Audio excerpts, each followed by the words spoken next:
नमस्कार दोस्तों, मैं हूं अनुराग शुक्ला और आप देख रहे हैं बैट बल्ला बॉल। बैट बल्ला बॉल एक ऐसा मंच है जिसमें हम आपको क्रिकेट और बाकी खेलों से जुड़े किस्सों से रूबरू कराएंगे। हम बताएंगे कि कैसे खेल ने हमारे इतिहास, भूगोल, राजनीति और समाज को प्रभावित किया। खेल के मौजूदा परिदृश्य पर भी चर्चा होगी और खेल कैसे दुनिया को प्रभावित करते हैं, इस पर हमारी बातें होती रहेंगी। तो शुरू करते हैं।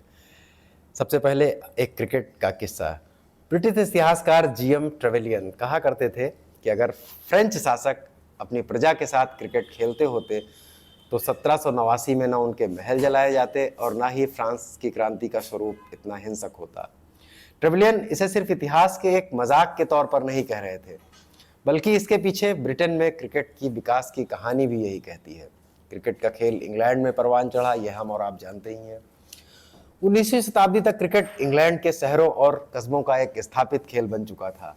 लेकिन ये दिलचस्प है कि यह खेल इंग्लैंड के कस्बों और शहरों में जन्मा नहीं था। भारत में जब क्रिकेट आया था तब यह ज़रूर मुंबई जैसे बड़े शहरों में आया और वहाँ के अमीरजादों का खेल बना, राजकुमारों का खेल बना। और बहुत दिनों तक भारत जैसे देशों में क्रिकेट की दुनिया उच्च वर्ग की दुनिया रही और इसे कस्बों गांवों तक पहुंचने में वक्त लगा। आज हम भारत की जिस क्रिकेटीय ताकत को जानते हैं वो तब बनी जब नफासत और बड़े लोगों का यह खेल आम लोगों तक पहुंच गया। लेकिन क्रिकेट जहां जन्मा उस इंग्लैंड में इसकी कहानी थोड़ा अलग है। जिस क्रिकेट को हम जेंटलमैन और ब्रिटिश शासकों और शहरी लोगों के खेल के तौर पर जानते हैं, उसकी शुरुआत इंग्लैंड के देहातों से हुई थी। आप क्रिकेट को शहरी खेल के तौर पर जानते थे ना, लेकिन अब जहाँ पर यह पैदा हुआ वहाँ पर ये देहातों से खेला गया। पहली बार क्रिकेट कब खेला गया इसको लेकर तमाम बातें होती हैं, लेकिन अब इतिहासकार इस बात पर एकमत हैं कि 17वीं शताब्दी में इंग्लैंड के किसान मजदूर अपने तरीके से डंडे और गेंद से एक खेल शुरू कर चुके थे। धीरे धीरे ये खेल इतना पॉपुलर हो गया कि बहुत सारे लोग चर्च की संडे सर्विस छोड़ क्रिकेट खेलने निकल जाया करते थे।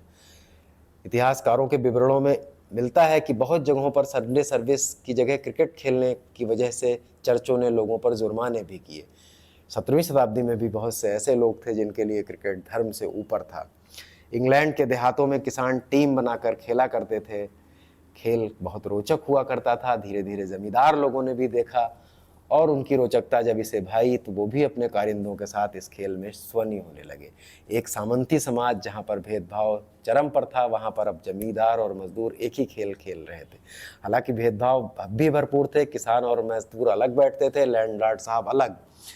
जमींदार लोग बल्लेबाजी करना ज़्यादा पसंद करते थे और फील्डिंग और बॉलिंग जैसे कठिन कामों में उनकी दिलचस्पी नहीं थी। फील्डिंग उनकी जगह कोई और कर लिया करता था और जमींदार साहब छाया में बैठे आराम फरमाया करते थे और मैच का लुत्फ लिया करते थे।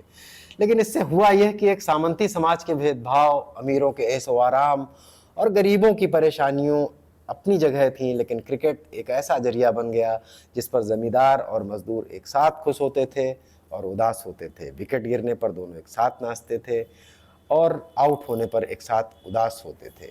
मजदूर या किसान जब खेलते थे और जमींदार लोगों की टीम को जिता देते थे तो उन्हें थोड़ी स्वीकार्यता मिलती थी और सराहना मिलती थी और गरीबी और दरिद्रता से जन्मे उनके दुख थोड़ा कम हो जाते थे। तो ऐसे ही विलेज क्रिकेट लोकप्रिय हुआ और धीरे धीरे इंग्लैंड में काउंटीज़ की स्थापना होने लगी। काउंटी नाम से ही आप समझेंगे कि ये देहातों का खेल हुआ करता था और मेहनतकश लोग इसे खेलते थे।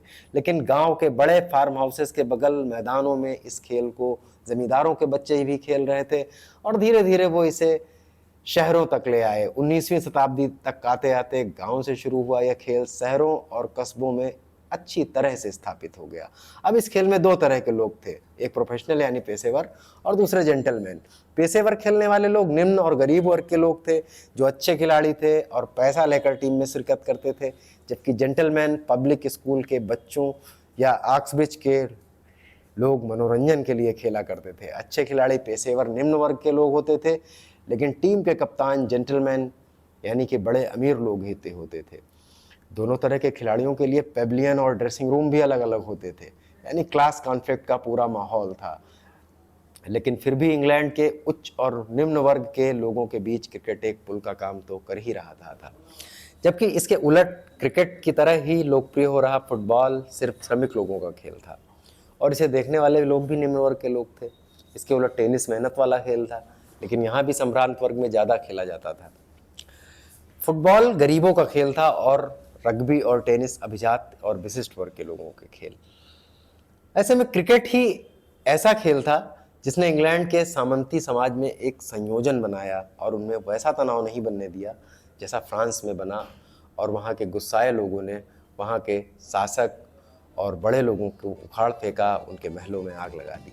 तो अब समझ में आया होगा कि ट्रेविलियन ने ये क्यों कहा था कि अगर फ्रेंच क्रिकेट खेलते तो फ्रांस की क्रांति नहीं होती। फ्रांस की क्रांति वही क्रांति थी जिसने पूरी दुनिया के इतिहास को बहुत अधिक प्रभावित किया।